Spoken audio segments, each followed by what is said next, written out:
The human body is 70% water. The other 30%? Pure, unadulterated, award-winning denial. The internal implosion you didn't see coming. 0 to 120 seconds, 400 words. Let's cut straight to the chase, shall we? You're scrolling through this video, maybe you just chugged a coffee, or perhaps you're nursing that third diet soda of the morning. You feel a tiny bit fuzzy, a whisper of a headache trying to get your attention, or maybe your eyes are just a little too heavy. Just a long day, you tell yourself. Didn't sleep enough. Must be the weather. Oh, my sweet, sweet summer child, if only it were that benign. Because right now, as you dismiss that subtle signal, an insidious, microscopic horror show is unfolding inside your very own skull. Your magnificent, complex, thought-generating brain, the very organ responsible for your brilliant insights and your questionable fashion choices, is, quite literally, shrinking. Not in some metaphorical I forgot my keys again way, but a physical, undeniable contraction. Its precious cells, starved of their lifeblood, are actually pulling away from your skull, creating microscopic gaps, stretching delicate membranes. It's like a beloved houseplant you've neglected for weeks. The leaves are wilting, the stem is drooping, and deep down, the roots are crying out for a sip. Only, you're not a houseplant. You're a human being, a walking, talking biological marvel, and you're letting your most vital organ wither from the inside. Your neurons, those tiny messengers of thought and feeling, are struggling to fire, their electrical signals sputtering like a dying spark plug. Your blood, thickening slightly, sluggishly transports nutrients and oxygen, turning your intricate circulatory system into a slow, syrupy river. Your kidneys, your detox powerhouses, are straining, filtering a concentrated concoction of waste that they were never designed to handle efficiently. Every single biochemical process, from the energy you think you're producing to the toxins you hope you're expelling, is slowing to a glacial crawl, suffocating in a silent, cellular drought. And the most terrifying part? You feel a little tired. You probably think a nap or another coffee will fix it. Bless your optimistic, dehydrated heart. This isn't just about feeling a bit sluggish, this is about a slow, deliberate erosion of your mental faculties, your physical resilience, and quite possibly, your future. The groundwork for chronic diseases, for accelerated aging, for irreversible damage, is being laid, brick by parched brick, right now, as you ponder whether that last sip of coffee was worth it. This isn't a theory, it's what happens when you decide water is merely a suggestion, not the fundamental basis of your existence. This is your internal landscape, wilting, crumbling, all because you forgot to drink. And you're still here, thinking I'll get to it later. Later, my friend, might be when the actual, irreversible cracks start to show. The dehydration deception, when your body lies to you. 120 to 280 seconds, 530 words. Now, let's pull back the curtain on this subtle act of self-sabotage, shall we? You see, your body, in its infinite wisdom and occasional dramatic flair, is really quite good at lying to you. Especially about hydration. That feeling of I need sugar or I'm just so hungry is often, and I mean often, a desperate cry for water. But no, we reach for the candy bar, the chips, the fourth espresso. Because, apparently, our bodies have decided that a sugar rush is an adequate substitute for cellular integrity. Mild dehydration, that sneaky little villain, rarely announces itself with a thunderclap. It's more of a polite tap on the shoulder that you consistently ignore. You dismiss that dull ache behind your eyes as screen fatigue. You attribute your afternoon slump to a heavy lunch, not the fact that your mitochondria are literally screaming for water to help them produce energy. You blame your bad memory on age, when in reality, your brain is just too busy trying to stay afloat in a cellular desert. Your metabolism? It's not just slower, it's actively throwing a tantrum because it doesn't have enough solvent to dissolve and transport nutrients, effectively turning your internal furnace into a sputtering, inefficient campfire. Imagine a highly complex factory, running at peak capacity. Now imagine someone just turning off the water supply to half the machines. They don't immediately grind to a halt. They start to squeak, smoke a little, produce faulty products, and eventually, if the water isn't restored, they seize up. That's your body. That morning fog, that sudden inability to focus on your spreadsheet, that inexplicable irritability that makes you want to snap at your innocent pet goldfish, these aren't personality quirks. They're alarm bells. Silent, persistent, and entirely ignorable, apparently. We've become so accustomed to feeling vaguely off that we've normalized it. We've built entire industries around combating the symptoms of mild dehydration, energy drinks for fatigue, focus supplements for brain fog, quick-fix diets for slow metabolism. And all along, the solution sits there, clear and entirely unbranded, in a tap. We're living in an age of miraculous scientific breakthroughs, yet we're collectively failing at the most basic biological imperative. It's like owning a Ferrari and only ever putting in cheap, watered-down gas, then complaining about the engine knocking. And here's where it gets truly interesting. Did you know that your body's initial dehydration response can actually make you less sensitive to thirst over time? Your internal alarm system gets desensitized, like listening to a smoke detector beep for so long that you just stop noticing it. You adapt to a state of perpetual mild dehydration, believing it to be your normal, baseline existence. You think you're just not a big water drinker, but your cells are holding a silent protest, placards and all. It's a tragic comedy, really. We pay hundreds for organic kale and then neglect the very medium that allows that kale to do its job inside us. The cellular scream, your body's silent plea. 280 to 440 seconds, 530 words. Let's dive a little deeper into the microscopic drama unfolding within you. Every single biochemical process, from the grandest gesture to the most minuscule reaction, demands water. It's not just a solvent, it's a reactant, a lubricant, a temperature regulator, and a transport system. Without enough of it, everything grinds to a halt, or at best, limps along miserably. Consider energy production. Your mitochondria, those powerhouses we all learned about in high school biology, literally can't function optimally without adequate hydration. Water is crucial for the electron transport chain, the series of reactions that generate ATP, your body's energy currency. No water, no proper ATP. No proper ATP, no energy. And no, another espresso won't fix the fundamental plumbing issue. It just whips the tired horses harder. Your detoxification pathways, for example, are a spectacular feat of biological engineering. Your liver and kidneys work tirelessly to filter out metabolic waste, environmental toxins, and all the questionable choices you made last weekend. But these processes require water, copious amounts of it, to dissolve, transport, and excrete these unwelcome guests. Imagine trying to flush a toilet with only a trickle of water. It's a messy, ineffective, and utterly frustrating process. That's your body's detoxification system on dehydration, sludge, not clear water. Your skin, the largest organ, your protective barrier, your glowy canvas? When you're dehydrated, it loses elasticity, looks dull, and becomes more prone to fine lines. It's not just about aesthetics, it's about compromised barrier function, making you more susceptible to external irritants. Your joints, the smooth movers that allow you to walk, run, and flail wildly at your TikTok dance challenges, rely on synovial fluid for lubrication. And what's synovial fluid mostly made of? You guessed it, water. Without enough, your joints are grinding, creating friction, leading to discomfort and premature wear and tear. It's like driving your car without enough oil in the engine. You wouldn't do it for your car, so why do it for your knees? Here's a particularly unsettling thought. Did you know that chronic, mild dehydration can actually impair your gut motility, leading to constipation?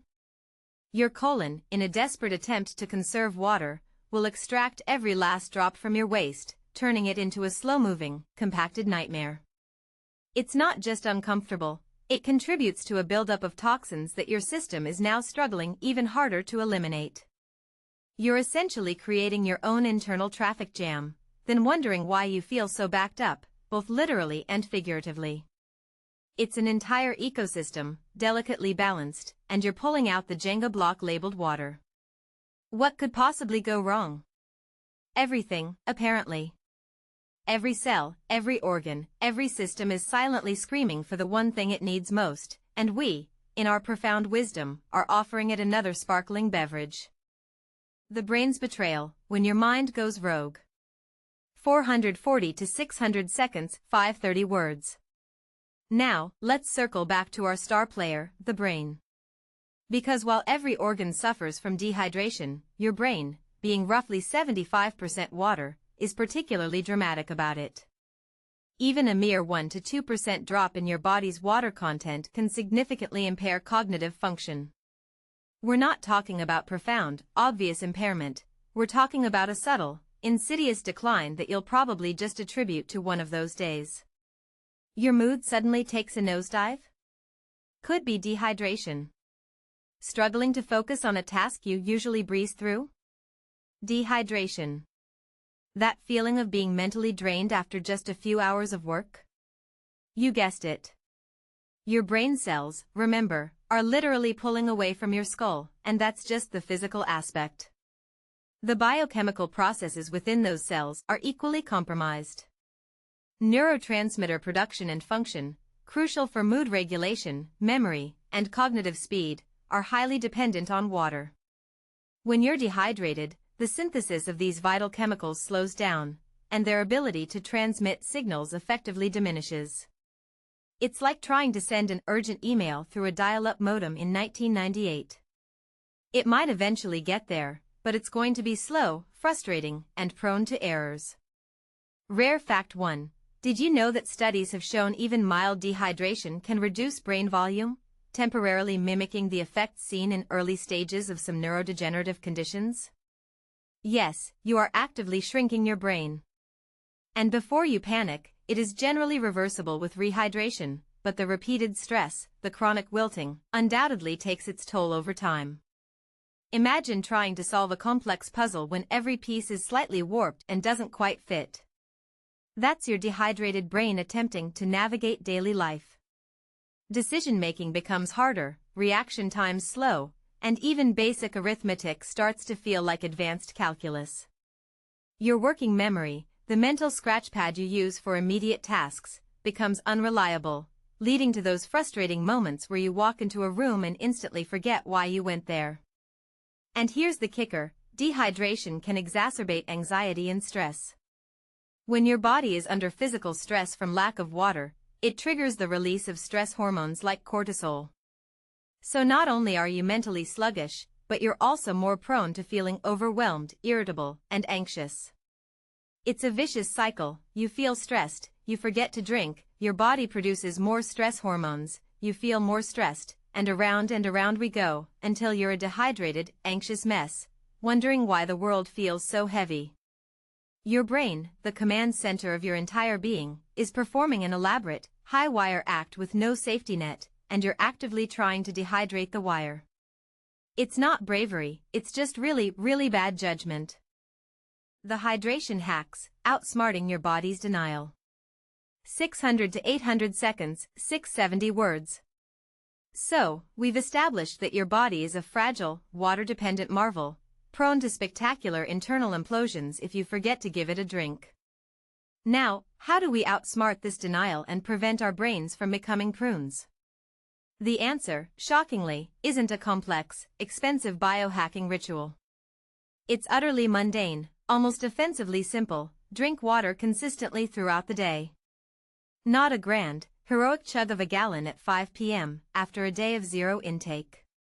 Your kidneys, bless their diligent hearts, can only process so much fluid at once. They're not a bottomless pit, they're a finely tuned filtration system. Overwhelming them with a sudden deluge just means you'll be spending a lot of quality time with your toilet, expelling most of that water before your cells even get a proper sip. The key is little sips, constantly. Think of it like watering a garden. You don't dump a bucket on it once a week, you give it a gentle, consistent sprinkle daily. Carry a water bottle. Make it your constant companion, your non-judgmental sidekick. Make it visible. Every time you see it, take a sip. Set a timer, an app, a nagging spouse, whatever works. Because consistency, in this game, is king. But wait, there's more to this liquid gold than meets the eye. Just drinking plain water is good, yes, but sometimes, your body needs a little extra encouragement to truly absorb and utilize it effectively. Enter the unsung heroes, electrolytes, lemon, and a pinch of sea salt. Electrolytes are crucial minerals like sodium, potassium, magnesium, and calcium that carry an electric charge. They play a vital role in nerve and muscle function, maintaining fluid balance, and, yes, aiding water absorption. When you sweat, you lose more than just water, you lose electrolytes.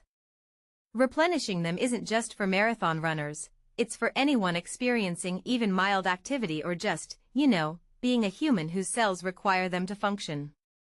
Rare fact 2, while often overlooked, the cellular aquaporins, specialized water channels, rely on a delicate electrolyte balance to efficiently transport water into your cells, without which much of your ingested water may not actually hydrate effectively at a cellular level. Think of it like a key opening a cellular door for water to pass through. Electrolytes are part of that key. Now, let's talk lemon. A slice of fresh lemon in your water isn't just for looking fancy in a restaurant. Lemon juice contains natural electrolytes, including potassium, and its slight acidity can actually aid in digestion and nutrient absorption. Plus, it makes water taste less like, well, water, which can be a game changer for those who find plain H2O boring. And finally, the humble pinch of sea salt. Not table salt, which is stripped of most minerals, but natural sea salt or Himalayan pink salt. This isn't about making your water taste salty, it's about providing trace minerals, especially sodium, which is a primary electrolyte. A tiny pinch, barely enough to taste, can significantly improve water absorption by providing the necessary sodium-potassium pump balance your cells need. Rare fact 3. The human gut is designed to absorb water most efficiently when it's accompanied by a small amount of glucose and sodium, a principle leveraged by oral rehydration solutions, but a pinch of natural salt can mimic this absorption enhancement even with plain water. So, a little sea salt doesn't just add flavor, it helps pull that precious water into your system, where it belongs. It's like adding a catalyst to a chemical reaction, making it faster and more efficient. Don't overdo it, obviously, we're not making seawater here. Just a subtle whisper of the ocean for your internal ecosystem. These aren't just trendy additions, they're ancient wisdom, backed by modern science, designed to make your hydration efforts genuinely effective. Because simply pouring water in isn't enough, you need to make sure your body can actually use it. The inevitable truth, your future is thirsty. 800 to 980 seconds, 600 words. Let's be brutally honest for a moment, shall we? This isn't about feeling a bit better or having more energy for the gym. This is about the slow, silent erosion of your future. Every time you ignore that whisper of thirst, every time you choose a dehydrating beverage over water, you're making a deposit into a very bleak account. The accumulated effects of chronic, mild dehydration aren't just inconvenient, they are destructive.